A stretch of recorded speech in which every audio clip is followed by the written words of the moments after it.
তার চুরির সাথে সম্পৃক্ত সচিবালয়ের একজন আউটসোর্সিং সদস্য, যার নাম রঞ্জন চন্দ্র, তাকে আমরা গ্রেফতার করি। আমরা প্রত্যেকটি অপরাধের ক্ষেত্রে আমরা ব্যবস্থা নিব এবং আপনি যেটা বলেছেন যে সচিবালয়ে যেটা তার চুরির বিষয়ে আমরা আজকেই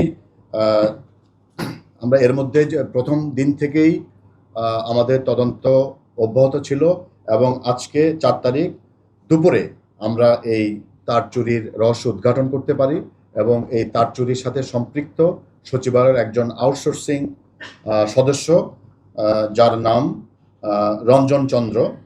তাকে আমরা গ্রেফতার করি এবং সে এই তারগুলো যেখানে বিক্রি করেছে সেই ভাঙ্গারি